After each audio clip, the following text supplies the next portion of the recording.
저는 지난주 이사야 1장의 말씀을 통해서 우리가 어떤 예배자가 되어야 될지 말씀을 나눴습니다.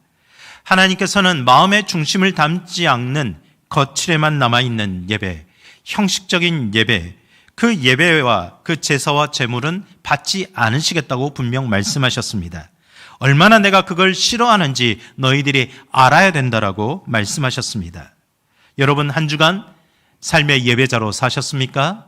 여러분은 어떤 예배자로 지금 살고 있습니까? 이런 말씀을 들음에도 이스라엘 백성들은 그 마음을 돌이키지 않았습니다. 결국 그 결과 그들은 망하고 말았습니다. 주전 586년 그들은 바벨론 노예로 끌려갑니다. 고통스러운 나날이 오래 지속되었습니다. 그러면서 그들의 마음 속에 일어나는 마음 한 가지가 있었는데 그 마음을 이사야 49장에서 이렇게 두 가지 질문으로 표현합니다. 이제 하나님은 우리를 버리셨나 보구나. 이제 하나님은 우리를 잊으셨나 보구나. 하나님이 우리를 버리셨는가? 하나님이 우리를 잊으셨는가? 이 두 가지의 질문이 그들의 삶의 생각이 되었습니다. 하나님이 정말 그들을 버리셨습니까?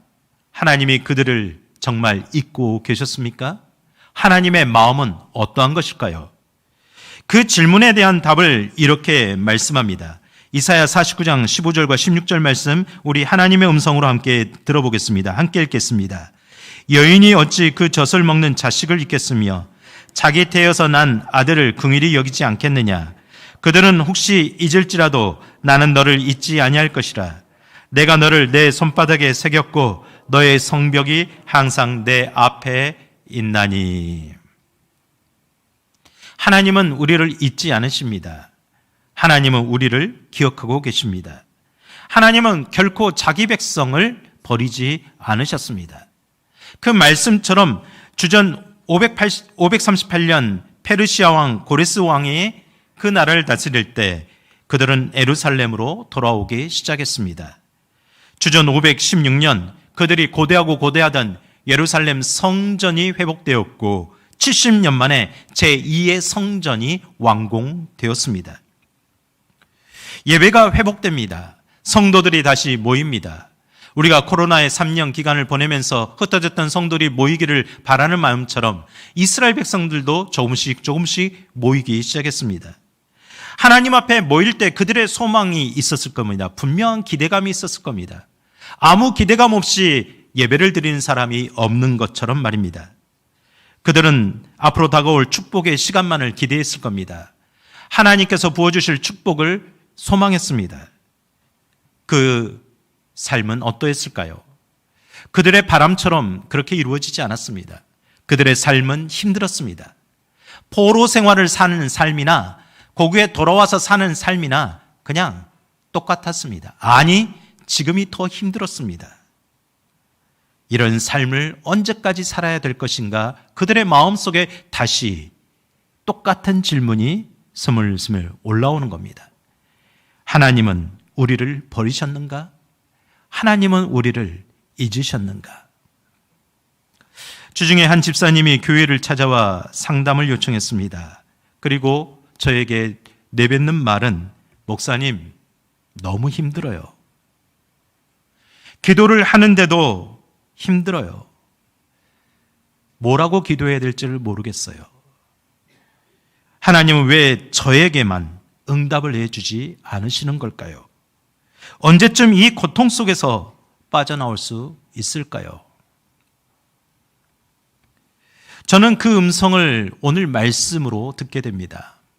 이스라엘 백성들도 그렇게 외쳤기 때문이죠. 저는 오늘 말씀으로 그 답을 찾았습니다. 하나님은 우리를 잊지 않고 있습니다. 하나님은 집사님을 잊지 않으십니다. 하나님은 집사님의 기도를 듣고 계십니다. 절대 버리지 않으십니다. 집사님, 하나님께 쏟아내는 시간을 함께 가지십시다. 그리고 다시 일어나 보십시다. 그리고 오늘 만나서 잠깐 인사를 나눴는데 며칠 전보다는 밝은 모습으로 더 활기찬 모습으로 만나게 돼서 제가 얼마나 감사했는지 모릅니다. 여담으로 말씀드립니다. 여러분, 목회자의 방은 언제든지 열려 있습니다. 기도가 필요하시면, 또 함께 기도해야 될 제목이 있으면 언제든지 찾아오시면 좋겠습니다. 사랑하는 성도 여러분, 새해를 시작할 때의 그 마음, 지금 그 마음은 어디쯤 있습니까? 한 달이 지나고 나니 다시 작년 같은 삶이 반복되고 있습니까? 다시 내 삶은 문제투성입니까? 하나님이 함께 계심을 느끼지 못하고 있습니까? 하나님은 내 기도에만 귀를 막고 있다고 생각하고 계십니까? 그렇다면 그 마음이 여러분의 마음을 채우고 있다면 오늘 그 마음을 버리시고 한 가지의 마음만 가득 채웠으면 좋겠습니다. 오늘 한 가지의 문장만 기억하셔도 좋습니다. 그럼에도 하나님은 여전히 사랑하십니다. 그럼에도 하나님은 여러분을 여전히 사랑하십니다. 그럼에도 하나님은 여전히 나를 사랑하십니다. 오늘 이 말씀이 우리에게 위로가 되고 소망이 되는 하나님의 음성으로 들려지시기를 간절히 축원합니다. 그렇다면 그 하나님은 어떻게 우리를 사랑하실까요? 첫 번째, 여전히 사랑하시는 하나님은 자기 백성을 위해 쉬지 않고 계십니다. 1절 말씀을 우리 다시 읽어보겠습니다. 나는 시온의 의가 빛같이 예루살렘의 구원이 횃불같이 나타나도록 시온을 위하여 잠잠하지 아니하며 예루살렘을 위하여 쉬지 아니할 것인즉. 아멘. 본문에서 시온의 의라고 말합니다. 의라는 단어는 히브리어로 채테크라고 합니다. 이것은 어떤 사람의 말이나 그 행동을 볼 때 그 사람의 말은 하나님 앞에서나 사람들 앞에서 적합하다, 올바르다, 정직하며 신뢰할 만하다. 참 이런 사람이 되기를 얼마나 좋습니까? 법적으로 따져도 흠이 없을 만큼 그런 온전한 상태에 있다라는 뜻입니다. 그게 의라는 겁니다. 그렇다면 한번 이 부분에서 질문을 해보고 싶습니다. 진실로 이스라엘은 하나님 보시기에 그렇게 의로운 존재였습니까? 아니면 이스라엘 백성들 스스로 그 믿음의 공동체 안에서 서로를 보기에 그렇게 의로울 만하게 보였습니까? 또는 이 하나님을 알지 못하는 이방 백성들이 이스라엘 백성들을 볼 때 그들은 하나님의 백성답게 참 의롭구나 여길만 했습니까? 여러분은 어떻게 생각합니까? 그들은 전혀 그렇지 못했습니다. 이스라엘은 겉으로 보나 그 내면으로 보나 의롭지 못했습니다. 그들은 틈만 나면 하나님을 떠나고자 했습니다. 하나님과 멀어져 사는 것이 좋아 보였기 때문입니다. 겉으로 불의하지 않은 척, 의로운 척, 선한 척, 착한 척, 하나님을 믿는 척, 경건한 척, 섬기는 척, 그렇게 살았습니다. 하나님이 주신 10가지 중에 9가지가 본인에게 있음에도 불구하고 감사하기보다는 늘 채워지지 않는 한 가지를 가지고 불평하며 불만이 가득 차 있었습니다. 바로 그들이 이스라엘입니다. 그런 이스라엘을 보시고 예레미야 17장 9절에 이렇게 표현합니다. 만물보다 거짓되고 심히 부패한 것은 마음이라 누가 능히 이를 알려마는. 우리는 사람의 속마음을 알지 못하죠. 그들이 얼마나 죄인인지 알지 못합니다. 그런데 우리는 또 잘 압니다. 내 스스로를 돌이켜볼 때 내가 그런 존재이니까요. 전화 여부라는 분이나 피차 일반입니다. 크게 다르지 않습니다. 여러분 스스로 보기에 하나님 앞에 정말 의로워 보이십니까? 변함없이 의로운 자로 살고 계십니까? 우리 성도들끼리 한번 보십시다. 여러분의 주변에 앉아있는 분들이 정말 그렇게 의롭다고 인정할 만합니까? 믿는 자들이, 믿지 않는 자들이 보기에 우리 한성교회 성도들, 우리 교회의 모습은 정말 의로운 모습으로 인정받고 있습니까? 아무리 질문해봐도 자신 있게 그렇다, 네 그렇습니다 라고 말하기가 쉽지 않습니다. 아무리 되새겨봐도 참 어려운 질문입니다. 그렇다고 이 질문은 누군가를 정죄하고 판단하기 위한 질문이 아닙니다. 이 질문은 우리의 본질을 알기 위한 것이죠. 왜 우리를 위해 하나님이 쉬지 않고 사랑하고 계시는가? 왜 우리를 위해서 일하심을 멈추지 않고 있는가를 알기 위한 질문입니다. 로마서 3장 23절과 24절에 이렇게 말씀합니다. 우리 함께 읽겠습니다. 모든 사람이 죄를 범하였음에 하나님의 영광에 이르지 못하더니 그리스도 예수 안에 있는 성령으로 말미암아 하나님의 은혜로 값없이 의롭다 하심을 얻은 자 되었느니라. 우리가 의롭게 된 것은 하나님의 은혜입니다. 하나님이 우리를 여전히 사랑하시기를 쉬지 않았기 때문입니다. 그에 대한 결과입니다. 우리가 죄를 범했을 때, 우리가 죄인 되었을 때, 우리가 하나님과 원수되었을 때, 우리가 의롭지 못했을 때 하나님이 우리를 위해 헌신하셨습니다. 내가 하나님을 위해 헌신했다라고 생각하지 마시기 바랍니다. 내가 하나님을 위해 지금도 뭔가를 헌신하고 있다라고 생각한다면 그 생각을 버리시기 바랍니다. 하나님의 헌신에 비하면 아무것도 아닙니다. 하나님이 우리를 위해 먼저 헌신하셨습니다. 예수 그리스도 안에서 우리를 의롭다 여기며 구원을 베풀어 주셨습니다. 만약 그 하나님의 사랑이 어느 순간 멈춰버렸다면 우리는 절대 구원받은 백성이 되지 못했을 겁니다. 언제 하나님의 일하심이 멈춘다면 우리는 지금 은혜 받지 못할 겁니다. 하나님은 지금도 여러분을 사랑하고 계십니다. 하나님은 지금도 우리를 위해 일하고 계십니다. 오늘 그런 모습으로 이스라엘을 격려합니다. 그리고 우리를 향하여서 이렇게 쉬지 않고 말씀하시는 음성을 들어보시기 바랍니다. 내가 너희를 택하여 불렀나니 너는 내 것이라. 내가 너를 의롭게 여겼노라. 너희가 너를 의로운 자라 삼았노라. 그럼에도 여전히 나는 너를 사랑하고 있다. 그럼에도 여전히 나는 너를 위해 일하고 있다. 나는 한순간도 쉰 적이 없단다. 이 음성이 여러분에게 들려주시기를 간절히 축원합니다. 많은 성도들에게 사랑을 받고 불려졌던 찬송가 314장이 있습니다. 314장의 그 가사를 보면 이렇습니다. 내 구주 예수를 더욱 사랑, 엎드려 비는 말 들으소서. 내 진정 소원이 내 구주 예수를 더욱 사랑, 더욱 사랑. 이 가사만 보면 하나님이 얼마나 풍성하게 그 삶을 도와주셨는데 얼마나 많은 축복을 주셨길래 그렇게 많은 사랑을 표현한가라고 우리는 생각할 수 있습니다. 그렇지 않습니다.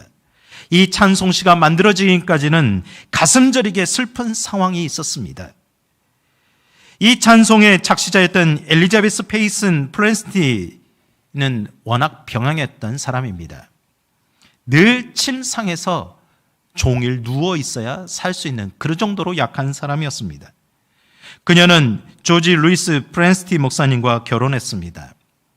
그렇게 하나님의 귀한 사역을 감당하는 그 가정, 결혼한 지 11년쯤 되던 해에 무서운 전염병이 유행했습니다. 사랑한 두 자녀를 순식간에 잃어버리고 말았습니다. 그녀는 깊은 슬픔에 빠졌습니다. 하나님은 나를 버리셨는가? 하나님은 나를 잊으셨는가? 헤어나오지 못하는 그녀에게 남편 목사님이 했던 말이 전해지고 있습니다. 제가 한번 읽어보겠습니다. 이번에 오랫동안 우리가 설교를 통해 선지자들이 믿음으로 살라고 가르쳤던 바를 실생활에서 나타낼 좋은 기회가 된 것 같소. 하나님을 사랑하면 할수록 우리에게 능력이 생기는 기적이 일어난다오. 하지만 우리가 하나님을 덜 사랑하면 그만큼 손해가 나는 것이라오. 남편 역시 두 자녀를 잃은 슬픔 이루 말할 수 없이 컸습니다. 단지 그 슬픔을 이기는 그 길은 하나님의 사랑을 받아들인 것뿐이었습니다. 하나님의 사랑, 하나님이 사랑하는 내 자녀들이 조금 먼저 하나님의 품에 들어가 있다는 것을 생각하게 되었습니다. 그리고 우리는 언젠가 곧 다시 만날 수 있다는 소망으로 슬픔을 극복하고자 몸부림을 쳤습니다. 바로 그 마음이 아내의 마음을 일으켜 세웠습니다. 그리고 프렌스티 여사는 다시 여전히 사랑하시는 하나님을 기억하며 내가 하나님을 사랑해야겠다라는 마음으로 찬송가 314장의 찬송시를 성령의 감동에 따라 쓴 겁니다. 내 예수를 더욱 사랑 엎드려 비는 말 들으소서. 내 진정 소원이 내 구주 예수를 더욱 사랑 더욱 사랑. 하나님을 사랑하고자 하십니까? 하나님은 여전히 우리를 사랑하고 계십니다. 로마서 8장 37절과 39절 말씀, 우리 얼마나 많이 읽고 얼마나 많이 알고 있습니까? 우리 이 찬송시를 지었던 프레스티 여사처럼 그 마음으로 이 말씀을 한번 읽어보겠습니다. 그러므로 이 모든 일에 우리를 사랑하시는 이로 말미암아 우리가 넉넉히 이기느니라. 내가 확신하노니 사망이나 생명이나 천사들이나 권세자들이나 현재일이나 장래일이나 능력이나 높음이나 기쁨이나 다른 어떤 피조물이라도 우리를 우리 주 그리스도 예수 안에 있는 하나님의 사랑에서 끊을 수 없으리라. 아멘. 그럼에도 하나님은 여전히 사랑하고 있습니다. 하나님의 사랑은 쉬지 않고 계십니다. 그 사랑은 여러분을 위해서 지금도 일하고 계십니다. 그 사랑을 믿으시길 바랍니다. 그 믿음으로 위로와 소망을 얻으시기를 축원합니다. 두 번째, 여전히 사랑하시는 하나님은 우리를 지극히 기뻐하십니다. 2절부터 5절까지의 말씀 우리 함께 다시 한번 읽어보겠습니다. 이방 나라들이 내 공의를, 뭇 왕이 다 내 영광을 볼 것이요 너는 여호와의 입으로 정하실 새 이름으로 일컬음이 될 것이며 너는 또 여호와의 손에 아름다운 관, 내 하나님의 손에 왕관이 될 것이다. 다시는 너를 버림받은 자라 부르지 아니하며 다시는 내 땅을 황무지라 부르지 아니하고 오직 너를 헵시바라 하며 내 땅을 뷸라라 하니 이는 여호와께서 너를 기뻐하실 것이며 내 땅이 결혼한 것처럼 될 것임이라. 마치 청년이 처녀와 결혼한 같이 내 아들들이 너를 취하겠고 신랑이 신부를 기뻐함 같이 내 하나님이 너를 기뻐하시리라. 아멘. 하나님은 그럼에도 여전히 이스라엘을 사랑하셨습니다. 그래서 이스라엘을 의롭게 여길 뿐만 아니라 그를 기뻐하셨습니다. 얼마나 기뻐하셨냐고요? 마치 새 신랑이 새 신부를 사랑하고 기뻐하며 맞이하듯이 그렇게 이스라엘을 자기 백성으로 맞이하셨습니다. 그리고 말씀합니다. 너는 내 기뻐하는 자라. 너는 내 기뻐하는 백성이라. 나의 기쁨이 너희 안에 있구나. 정말 그렇게 말씀하시면서 그 사랑과 기쁨을 담아 이제는 너를 이렇게 부르겠다고 이름을 불러주셨습니다. 이스라엘의 이름은 과거 버려진 자였습니다. 그러니까 하나님께 늘 하나님 나를 잊으셨습니까? 왜 나를 버리셨습니까? 라고 질문하는 것 아닙니까? 과거 그들의 인생은 아무 열매가 없는 황무지와 같았습니다. 이제 그러나 그 이름을 바꾸십니다. 그 이름을 헵시바요. 그의 인생을 뷸라라고 부르셨습니다. 헵시바란 이름은 하나님께서 나를 기뻐하신다는 뜻입니다. 그런데 여러분 생각해 보십시오. 하나님이 나를 기뻐하신다라는 그 뜻은 내 안에 하나님의 기쁨이 담겨 있다라는 뜻입니다. 뷸라, 하나님의 신부가 되었다라는 말입니다. 이것은 하나님께서 나를 결혼한 신부처럼 사랑하신다라는 뜻입니다. 그 신부를 향한 사랑은 여전히 계속되고 있습니다. 여러분, 하나님이 창조하실 때 사람을 보시며 이렇게 말했습니다. 내가 보기에 심히 좋았더라. 심히 기뻤더라. 너무너무 사랑스러웠더라. 그런데 그 모습이 언젠가는 지워지고 사라진 것 같았습니다. 그런데 이제는 그 기쁨을 회복하셨습니다. 그리고 새 이름으로 부르십니다. 너는 내 기쁨이다. 내 안에 나의 기쁨이 담겨 있다. 이렇게 새 이름이란 어떤 개인이든지 어떤 민족이든지 그 정체성의 변화를 의미합니다. 변화받은 인생으로 새로운 인생이 되었음을 말합니다. 우리는 새로운 피조물입니다. 하나님의 자녀입니다. 그러므로 새로운 인생이란 이제는 자기 스스로 내 만족과 내 기쁨을 위해 사는 인생이 아닙니다. 하나님의 기쁨이 내 안에 담겨 있으므로 나는 하나님의 기쁨을 위해서 살겠다라고 말하는 인생이 되는 겁니다. 내 만족만을 위해 달려가는 것이 아니라 하나님의 만족을 위해 달려가겠다고 말하는 인생이 되는 겁니다. 그럼에도 여전히 사랑하시는 하나님을 믿기 때문입니다. 그 사랑하는 자를 하나님은 영광스럽고 존귀하고 아름다운 존재로 여김받도록 계속해서 쉬지 않고 일하겠다고 약속하셨습니다. 그렇게 왕처럼 영화롭게 인정받는 인생이 되게 하겠다고, 네가 인정받을 만해서 인정받는 것이 아니라 내가 너를 인정받도록 세우겠다라고 약속하셨습니다. 그것이 하나님이 새 이름을 주시면서 하신 약속입니다. 여러분, 이 하나님의 약속을 담은 인생들이 성경에서 계속해서 우리에게 소개되고 있습니다. 창세기 15장 5절 말씀을 보십시오. 이제후로는 내 이름을 아브라함이라 하지 아니하고 아브라함이라 하리니 이는 내가 너를 여러 민족의 아버지가 되게 함이니라. 아브라함은 원래 아브라함이었습니다. 아브라함이란 뜻은 존귀한 아버지라는 뜻입니다. 만약 아브라함이 하나님을 알지 못하는 인생이 되었다면 그는 한 가정의 존귀한 아버지가 되었을 겁니다. 한 가정에서 자녀들에게 존경받고 사랑받고 한 가정을 기쁨으로 여기는 그런 아버지의 인생이 목표가 되었을 겁니다. 얼마나 그것도 귀한 목표입니다. 그렇게 돼야 됩니다. 그런데 하나님의 사랑과 기쁨은 거기서 멈추기를 원하지 않았습니다. 그냥 한 가정의 기쁨이 되는 것이 아니라 너는 열방의 기쁨이 되어야 된다. 너는 열방의 아버지가 되어야 된다고 해서 아브라함이라고 부르신 겁니다. 그렇게 하나님의 영광이 이방 민족들에게까지 아브라함을 통해서 전달되기를 원하셨기 때문입니다. 아내 사라도 마찬가지입니다. 원래 사레, 왕의 여인이란 뜻입니다. 사라, 여러 민족의 어머니로 이름을 바꾸어 부르셨습니다. 만약 사레가 하나님을 알지 못했다면 그의 꿈은 이런 것이었을 겁니다.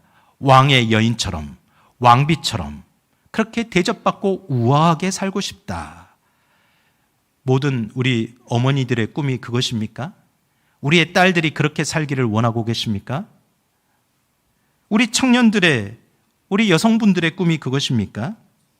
어쩌면 늘 삼시기를 챙기는 그런 무수리가 되는 것이 아니라 왕비처럼 우아하게 살고 싶죠.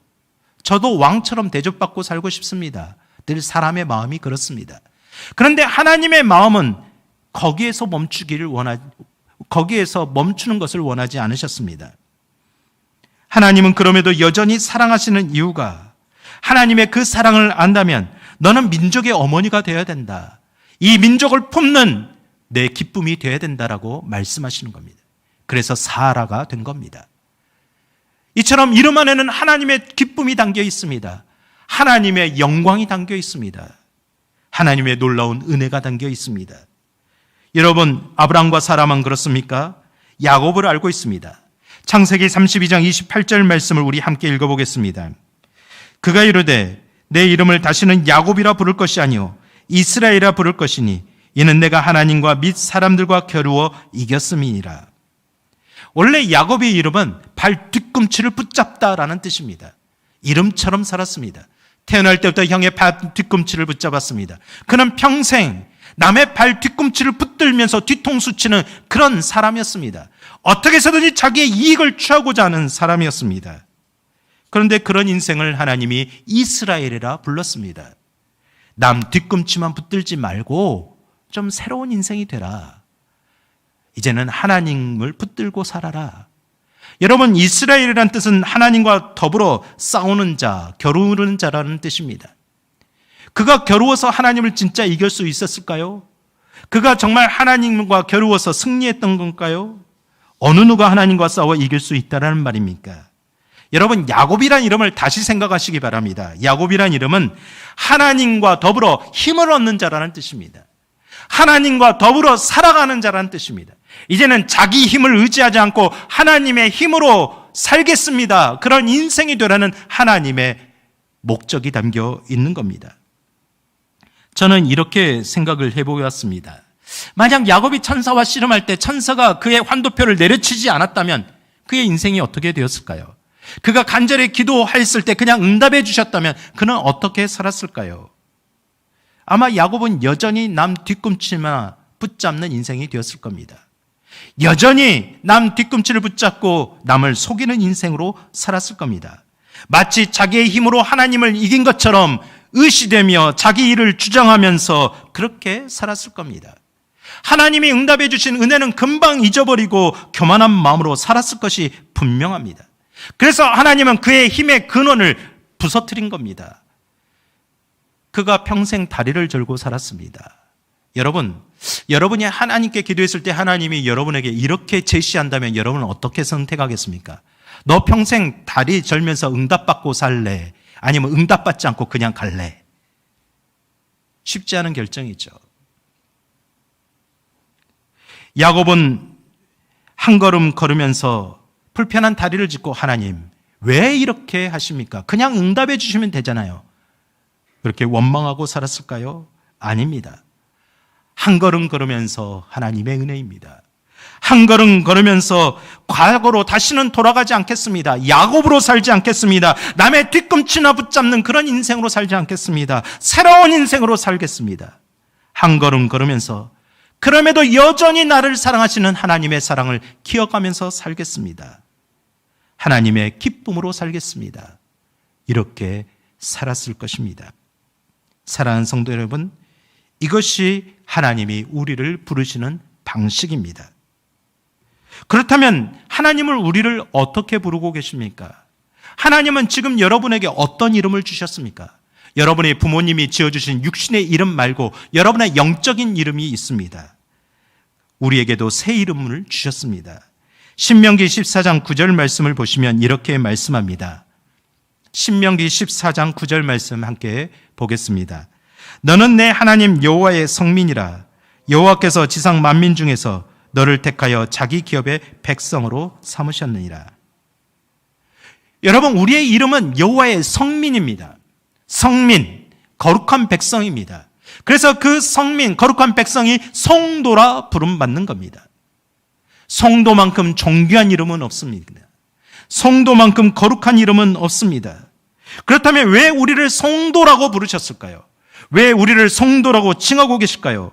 그것은 그 이름 안에 당신의 기쁨을 담아두기 위함입니다. 당신의 영광을 담아두기 위함입니다. 그래서 우리를 성도라고 부르는 겁니다. 목사도 성도입니다. 직분자들도 다 성도입니다. 하나님을 믿는 자녀들은 다 성도입니다. 그러면 그 안에, 여러분의 인생 안에 하나님의 바래심이 있습니다. 성도로 부름받은 자처럼 살기 원한다. 내 기쁨이 담겨있는 인생임을 알고 그렇게 살기를 원한다. 그 이름 안에 있는 존귀하고 영광스러운 존재로 내가 만들어가겠다. 내가 이루어가겠다. 너희들은 따라오면 된다. 그러므로 신명기 26장 19절에 이렇게 말씀합니다. 성도로 부르신 뒤에 이렇게 말씀하시는 거죠. 그런즉 여호와께서 너를 그 지으신 민족 위에 뛰어나게 하사 찬송과 명예와 영광을 삼으시고 그가 말씀하신 대로 너를 내 하나님 여호와의 성민이 되게 하시리라. 그냥 하나님이 우리를 심심해서 하나님의 마음대로 그렇게 부르신 게 아닙니다. 하나님의 그 찬송과 명예와 영광을 드러내기 위해서 부르신 겁니다. 이 세상의 그 아름다운 덕을 드러내라고 부르신 겁니다. 그래서 하나님은 여전히 그럼에도 우리를 사랑하고 계십니다. 우리를 사랑하기를 쉬지 않으십니다. 우리가 하나님의 영광과 찬송이 되는 그런 인생이 되기를 계속해서 바라십니다. 사랑하는 성도 여러분, 그런 인생이 되길 원하십니까? 그런 인생으로 살아가시겠습니까?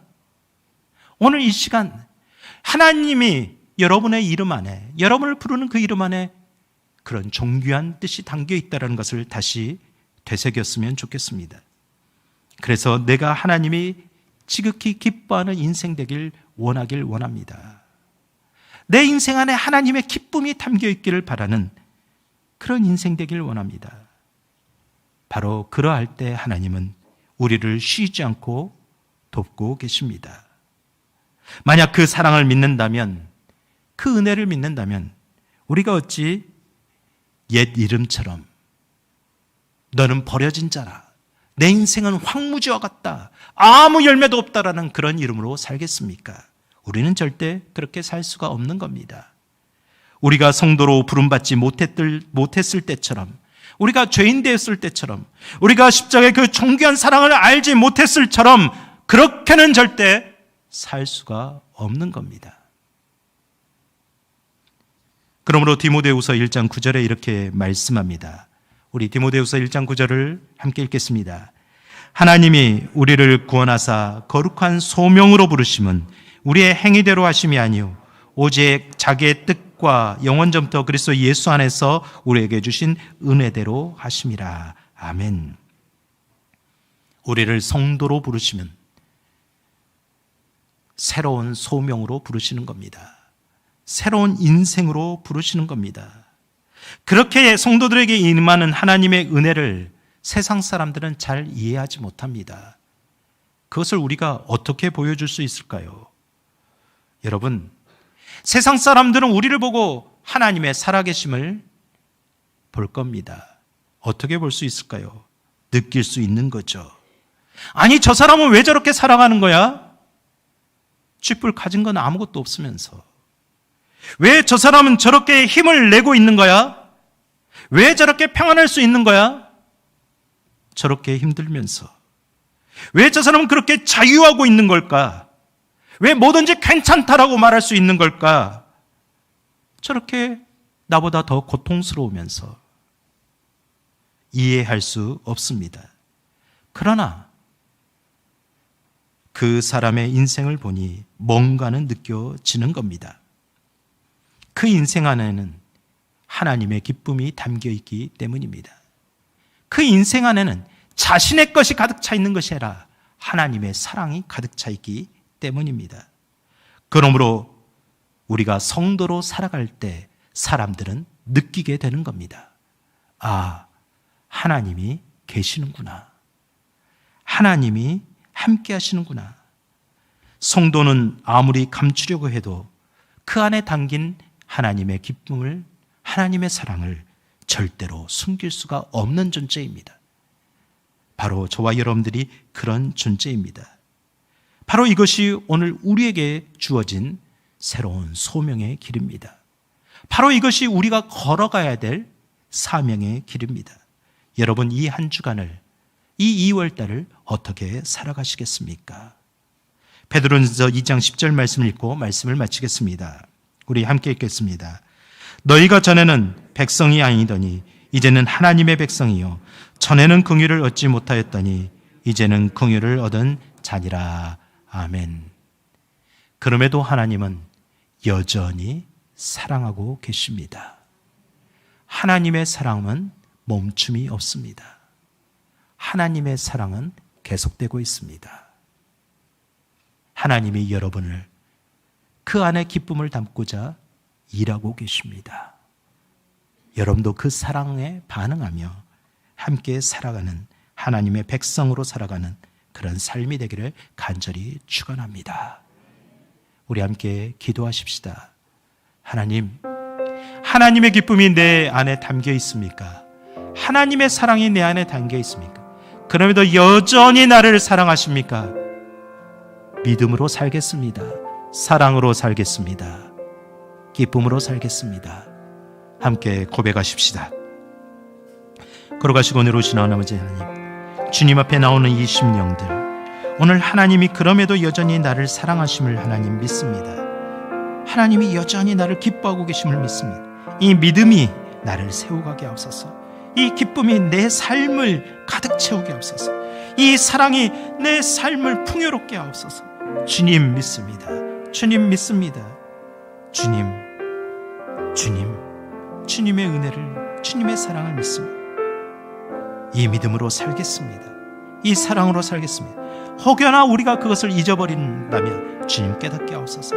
혹여나 기억하지 못하면 말씀하여 주옵소서. 듣게 하옵소서. 주님, 우리 사랑하는 한성의 성도들, 모든 가족들, 모든 사람, 모든 곳 여전히 하나님의 사랑하심을 주님 알고 살게 하옵소서. 그럼에도 여전히 우리를 사랑하시는 우리 주 예수 그리스도의 이름으로 간절히 기도드립니다.